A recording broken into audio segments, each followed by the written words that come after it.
Big boss ಮನೆಗೆ ದಿಢೀರೆಂದು drone ಅನ್ನ ಕಳಿಸಿದ ಬಿಗ್ ಬಾಸ್ ಪ್ರತಾಪ್ ಖುಷಿಯೋ ಖುಷಿ.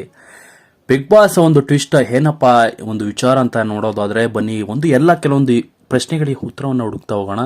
ಇದಕ್ಕೂ ಮೊದಲು ನೀವು ನಮ್ಮ ಚಾನಲ್ಗೆ ಸಬ್ಸ್ಕ್ರೈಬ್ ಆಗಿಲ್ಲ ಅಂದ್ರೆ ಹೇಗೆ ಸಬ್ಸ್ಕ್ರೈಬ್ ಆಗಿ ಪಕ್ಕದ ಬೆಲ್ ಐಕನ್ ಕ್ಲಿಕ್ ಮಾಡ್ಕೊಳ್ಳಿ ವೀಕ್ಷಕರೇ.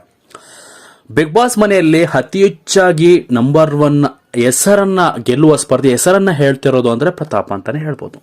ಬಿಗ್ ಬಾಸ್ನ ಅತಿ ಚಾತುರ್ಯತೆ ಹೊಂದಿರುವ ಬ್ರಿಲಿಯಂಟ್ ಹಾಗೆ ಒಳ್ಳೆಯ ಮನಸ್ಸಿನ ಹುಡುಗ ಅಂದ್ರೆ ಅದು ಪ್ರತಾಪ್. ಹಳ್ಳಿ ಹುಡುಗ ಅಂತಾನೆ ಹೇಳ್ಬೋದು ವೀಕ್ಷಕರೇ.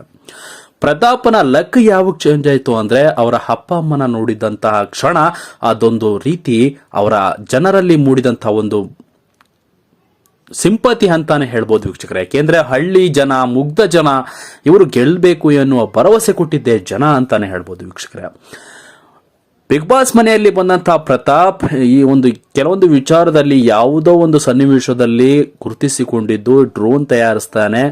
ಹೀಗೆ ಒಂದು ಸಣ್ಣ ಪುಟ್ಟ ವಿಚಾರದಲ್ಲಿ ಸಣ್ಣ ಸೈಂಟಿಸ್ಟ್, ಯುವ ಸೈಂಟಿಸ್ಟ್ ಎಂಬ ಹೆಸರನ್ನ ಪಡೆದುಕೊಂಡಿದ್ದಂತಹ ಪ್ರತಾಪ್ ಕೆಲವೊಂದಿಷ್ಟು ವಿಚಾರಗಳು ಬಂದಿದ್ದು ಏನಪ್ಪಾ ಅಂದ್ರೆ ಫೇಕ್ ಎನ್ನುವಂತು ನಿಮಗೆ ಅರ್ಥ ಆಗ್ತದೆ ವೀಕ್ಷಕರೇ.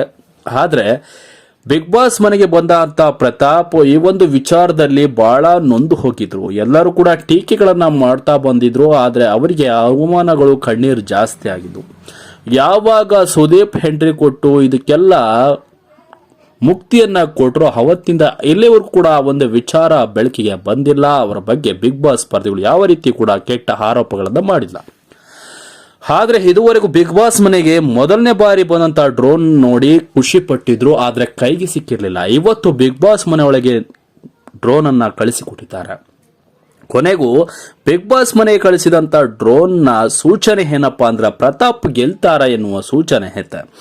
ಎರಡನೇ ಬಾರಿಯಾಗಿ ಬಿಗ್ ಬಾಸ್ ಮನೆಗೆ ಡ್ರೋನ್ ಅನ್ನ ಕಳಿಸಿದ್ದು ಪ್ರತಾಪ್ ಸ್ವತಃ ತಯಾರಿಸಿದ್ದಾರೆ ಎಂದು ಹೇಳಲಾಗ್ತದೆ. ಈ ಒಂದು ಡ್ರೋನ್ ನೋಡಿದ ಎಲ್ಲರೂ ಕೂಡ ಪ್ರತಾಪ್ ನೋಡಿ ಅವರ ರಿಯಾಕ್ಷನ್ ಚೇಂಜ್ ಆಗಿದೆ. ಏನಿದು ಬಿಗ್ ಬಾಸ್ ಎರಡೆರಡು ಬಾರಿ ಡ್ರೋನ್ ಕಳಿಸಿದೆ ಅಂದ್ರೆ ನಿಜಕ್ಕೂ ಪ್ರತಾಪ್ ಗೆಲ್ತಾರಾ ಎನ್ನುವ ಕುತೂಹಲ ಎಲ್ಲರಿಗೂ ಕೂಡ ಮೂಡ್ತಾ ಇದೆ. ನಿಮ್ಮ ಪ್ರಕಾರ ಏನಿರ್ಬೋದು ಎಂಬುದರ ಅಭಿಪ್ರಾಯಗಳನ್ನ ತಿಳಿಸಿ ಅಂತ ಹೇಳ್ತಾ ವಿಡಿಯೋ ಮುಗಿಸ್ತಾ ಇದ್ದೀನಿ ವೀಕ್ಷಕರೇ. Thank you.